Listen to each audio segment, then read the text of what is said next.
See, our minds have become messed up, and they're now filled with pollution. TV screens and magazines, we're beginning to look for a solution. Plastic surgery, diets and pills, but still not seeing any form of improvement. We stacked up all these dollar bills, but still not sure what to do with them. We began to chase women and fornication to the point our girls don't even know whose baby she's carrying. We're so afraid of commitment, but have no problem with damaging. She has your kids now, but you're still not even contemplating the possibility of marrying. See, this is what happens when we neglected Allah's best examples. You called her Mary, we call her Maryam. A woman who was perfect since birth, the best to walk the skies and the best to walk the surfaces of earth. The most exalted of all women, that's why she was dedicated an entire chapter in the Holy Quran, the final revelation in which there'll be none after. She was the best of all women, and to society she should be leading the way. I mean, that's why our women be dressing like her, because just like Mary, when Allah decrees something, we hear and we obey. See, Mary used to cover up.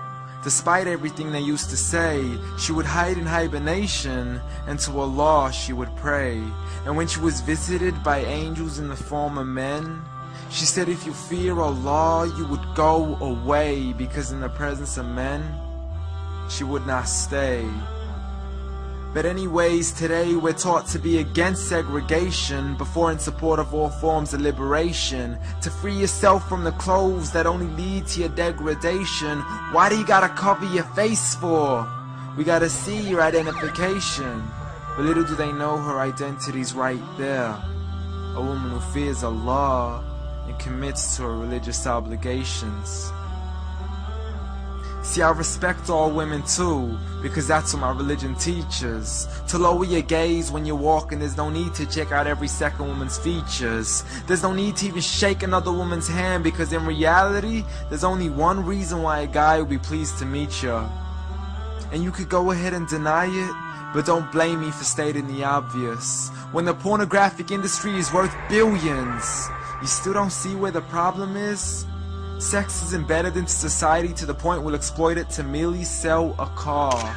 So you can act like this is all new to you, but you know for a fact how innocent we really are. I mean, just look at the simplistic way we're taught to dress. It's like if you dress less, then you're destined for success. You then force your women into heels and have the nerve to say that we oppress. You got it to dress up tightly, like it's an opportunity. But every time we lose our minds, it's like, see what these ladies do to me? But I'm not blaming it on the women, because we too have responsibility.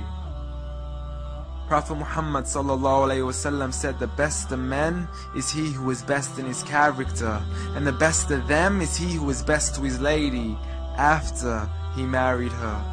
He was the best to his wives. I mean, just take a look at Aisha. He compete with her in races and smile just to make her happier. So when you do marry, do so with the intention of paradise is where you plan to carry her. But before you plan to carry her to the altar, maybe you should alter your decision. Because if the only reason you're marrying her is for the outside, then realize you're going to be locked inside of a prison. For that reason, Prophet Muhammad ﷺ said, marry for 4: beauty, family, status, but most importantly her religion. Because a woman without religion is a woman who could do with a bit of extra wisdom. We're meant to grow old together, mercifully, so we can be protected under Allah's supervision. But relationships are a mess, and there's no guarantees you're gonna be a survivor. So be kind to her, and know that Allah will be kinder. Be a man who stands in front, but also a man who can stand beside her. And if you're still looking for that good girl, don't go chasing after behind her. Rather search to find Allah first. For once you find Him, you're guaranteed to find her.